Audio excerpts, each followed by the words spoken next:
that's the hard part. Thank you, Mac Powell, third day. It's coming together. Everybody talks about that, but learning how to love, that's the difficult part. Learning how to demonstrate to one another this kind of biblical idea that I'm going to make you more important than me while we're involved in this relationship. Therefore, we're going to grow a relationship from A to B to C to D. It's really it's just a lost art, lost cause in so many respects. And it's something that I use a lot of different words on this broadcast and other places that I do media at to talk about, but it boils down to one basic virtue, and that's the biblical concept of honoring one another. We don't do that because we've forgotten how in a lot of ways, a lot of respects. Our society doesn't encourage it. Our families have forgotten to groom it into our kids. But what's going to happen to the nation if we don't grasp that concept? I've talked for hours about this, but I'm so glad to see that somebody put it in writing, and she did it some time ago, but I'm so pleased to have her with us now. Dr. Gina Loudon, she has 2 master's degrees and 1 PhD. She's a smart lady, way smarter than me, but she joins us from the Tupelo home studios of AFR. Gina, welcome. You're on with Kevin McCullough on AFA Today. Glad you're here. It's really a huge honor to be on with you. Thank you so much. I followed your work for a long time, and I'm a fan. Now, see, you're just going to make me go all blush and crazy now. But you and I pass each other in the hallways at Fox sometimes, and I want this to be a different kind of interview than any other that you've ever done. So I'm going to ask you this one first. Favorite Fox show to be on? I gotta say, Neil Cavuto. The chemistry that I have with him on air is just fun for me. I enjoy it. It doesn't feel like work. It goes too fast. And so I have to say Neil Cavuto. How about you? Can I turn it back on you? Yeah, probably. I'd have to say without any hesitation, Megyn Kelly. And the reason is because she is. Every time I do her show, I walk away thinking, man, I got the better part of that debate. And then I talk to the guy that I was on with or the lady that I was on with, and they think the same thing. Oh, that's interesting. And so when you come away, both of you thinking that you dominated the other one in the disc, she probably did her job pretty well. And I'm sure it has nothing to do with her stunning gorgeousness, nothing at all to do with that. She is an amazingly gorgeous woman, amazingly gorgeous. As are you, as is my lovely bride. Absolutely. And I am not one of those guys that... See, I've always played... This is going to be a weird interview, Gina, because we're going to talk about things that you've never talked about. Have you ever dared ask your husband, do you think she's pretty? Oh, yes, all the time. And what is the acceptable answer when a wife asks her husband that question? You know, this is funny that you bring this up, and you're right. I've never talked about things like this. Unlike any interview you've ever done. Unlike any interview ever. I get upset when he doesn't agree if I think a woman is beautiful, because I love beautiful women. I love, and I think this does go back to biblical principles. If you look at how carefully and intricately God designed the tabernacle, every single piece, every single corner, there's a great study I love on the tabernacle and why it was done so ornately and so perfectly. So beauty does matter. Doing the best with what God's given you and order and all of those things matter. So when I look at a woman and I think she's stunningly beautiful, and I ask my husband, oh, isn't she amazing? And if he's kind of like, yeah, I'm like, what is wrong with you? Why don't you think so? So that's the argument that I tend to have. Do you think he's ever just like pacifying you because he doesn't want to have the other discussion, which is he thought she was too beautiful at that point? I doubt it, only because I get so into looking at women that I admire, and whether it's, one of the most beautiful women that I love to think about is Phyllis Schlafly. I've always just thought she's just amazing. I actually told Jeff Reed, one of the producers here, that I have a chick crush on his wife because she's just stunning, and her faith just radiates in her eyes, and so I want to make sure when I see that in a woman that my husband sees it too, because this likely means that I might invest time making that person my friend, and I need my husband to kind of go, yeah, she's way cool.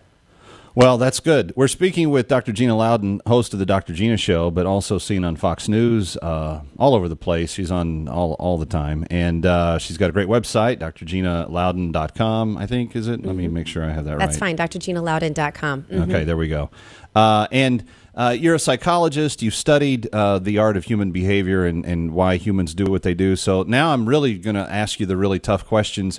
Why did the Senate sell us up the river last night before last? Why did they do that? What in the human capacity, Dr. Gina, allows them to take the people that hired them and said, you go to work for us, and here's the agreement. We're going to pay your paycheck every 2 weeks. You're going to get this much amount, but you're our employee.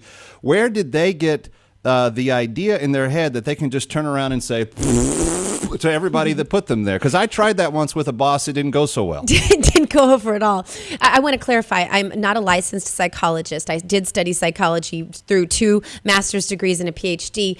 So I call myself a polycologist because I like to more philosophize about and analyze things that people do in reaction to my correction. No worries. The political, corrected. the political realm. So this is right up my alley, actually, and I'm glad you asked because this really is about we the people versus they the elite. And I was listening to your show a little earlier, and you had a caller that said, I would rather support Obama because at least I know his agenda. Where you look at the Republican platform, and then you look at the clowns in Washington D.C. who are making a mockery, really, of not just the Republican platform, but honestly, Kevin, as you know, the Constitution of the United States. Mm-hmm. And it's enraging. I tell people all the time, this isn't about party identity. This really is about we the people versus they the elite. And I think that's what this has come down to. When you have such an apparent arrogance, people who think that you're stupid, what is more offensive than that? People thinking you're stupid. And when you look at the antics of the folks in Washington, D.C., you realize very quickly that many of them really do think we're stupid. I personally take great offense to that. The nice part and the reassuring part is that I think people are waking up because truth is self-evident. You and I know that. We know that you don't have to have religion pushed at you to come to the conclusion that God is real because God proves himself all the time.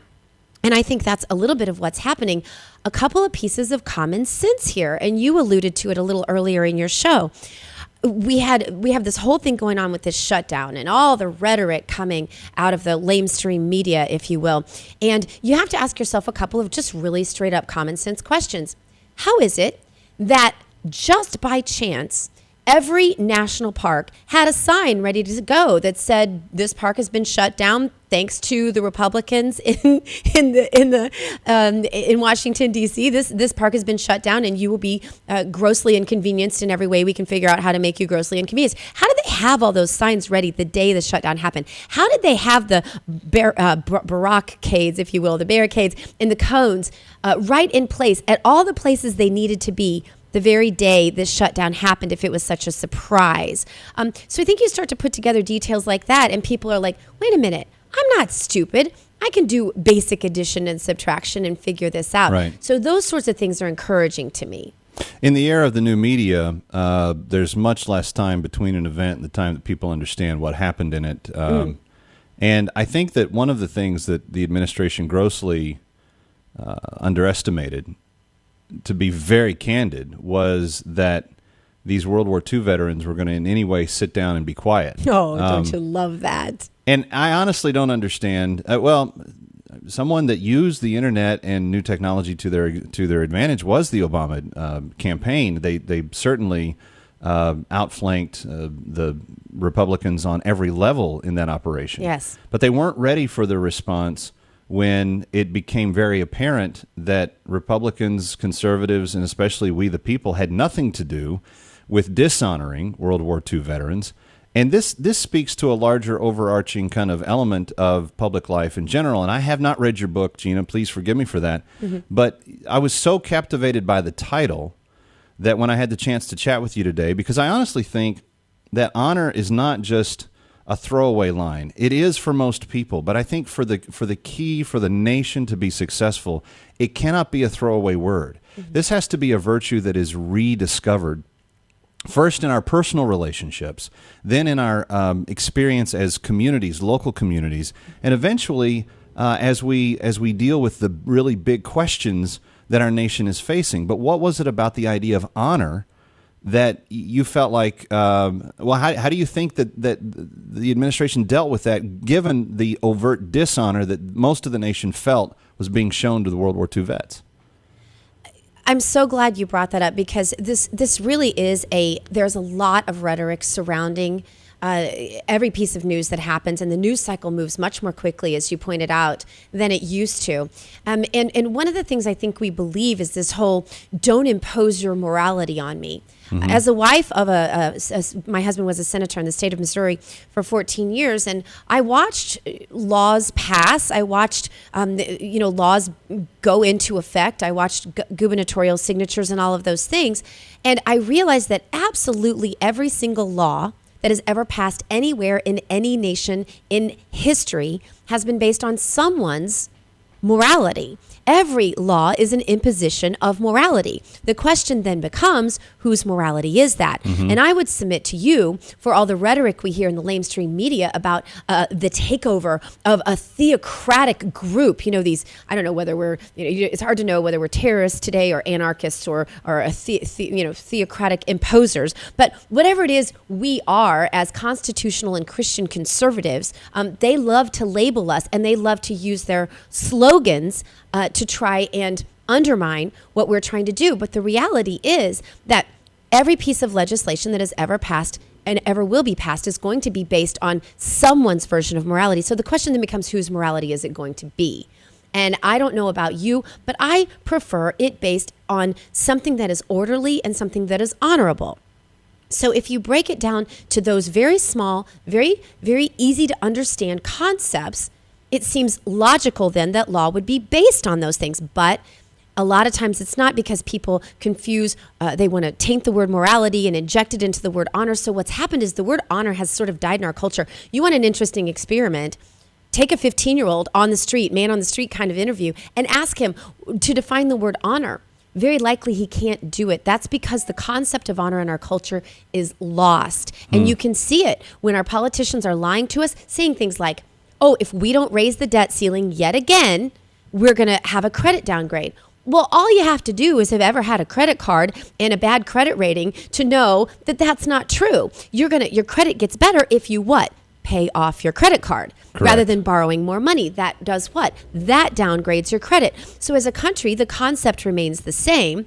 It's so dishonorable that our politicians in Washington, D.C. will just straight up lie to us. But we don't have the moral foundation right now to even call them out for the lies, because they have done such a great job of almost illegalizing honor and trading it really for a theocracy that is political correctness, I would say.